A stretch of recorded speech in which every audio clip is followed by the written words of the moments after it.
कभी सोचा है कि सरकार को कैसे पता चलता है कि देश में कितने लोग हैं, कौन कहाँ रहता है, क्या करता है और किसको किस चीज की जरूरत है? इसका जवाब है जनगणना। और अब आ रही है 2027 की जनगणना। लेकिन दोस्तों, इस बार की गिनती थोड़ी हटके है, क्योंकि 2027 में जो जनगणना होगी वो पूरी तरह डिजिटल होने जा रही है। अब बात करते हैं कि ये प्रोसेस होगा कैसे। सरकार ने बताया है कि ये पूरी जनगणना 2 हिस्सों में की जाएगी। पहला, हाउस लिस्टिंग, मतलब अफसर आपके घर आएंगे और पूछेंगे कि घर कैसा है, कितने कमरे हैं, पानी बिजली आती है या नहीं, गाड़ी है, टीवी है, मतलब आपके घर की पूरी रिपोर्ट तैयार की जाएगी। दूसरा, पॉपुलेशन एन्यूमरेशन। अब यहाँ बात होगी आपके और आपके परिवार की। नाम, उम्र, जन्म तिथि, शादी हुई या नहीं, पढ़ाई कितनी है, क्या काम करते हैं, धर्म क्या है, जाति क्या है और यहाँ तक कि आप किसी डिसेबिलिटी से जूझ रहे हैं या नहीं, ये भी पूछा जाएगा। और सुनिए, 1931 के बाद पहली बार पूरे देश में जाति की गिनती भी की जाएगी। यानी ये जनगणना सिर्फ गिनती नहीं, देश का सोशल मैप बनने जा रहा है। अब एक जरूरी सवाल, इससे फायदा क्या है? तो जनगणना का डेटा ही सरकार को ये तय करने में मदद करता है कि किस एरिया को कितना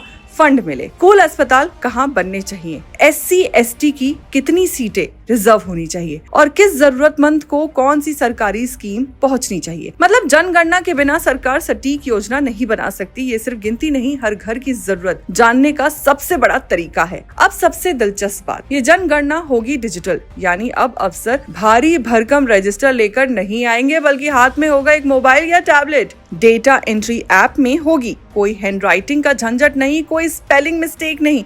हर घर की GPS लोकेशन सैटेलाइट से लिंक होगी। अगर कोई घर छूट गया तो ऐप खुद बोलेगा, भाई एक घर रह गया है। और सुनने में आ रहा है कि सरकार सेल्फ एन्यूमरेशन यानी खुद से फॉर्म भरने का ऑप्शन भी दे सकती है, जिसमें आप अपने मोबाइल या वेबसाइट से खुद ही अपनी डिटेल्स भर सकेंगे। फॉर्म भरने के बाद आपको मिलेगी एक यूनिक ID जो आप अफसरों को दिखा देंगे और फिर बस काम हो गया। तो अब आपके दरवाजे पर अफसर आए तो घबराइए मत, मुस्कुरा कर जवाब दीजिए, क्योंकि ये सिर्फ एक औपचारिकता नहीं है, ये आपके और देश के फ्यूचर का हिस्सा है। जनगणना 2027 ये सिर्फ गिनती नहीं, एक कहानी है, आपकी, मेरी, हम सब की।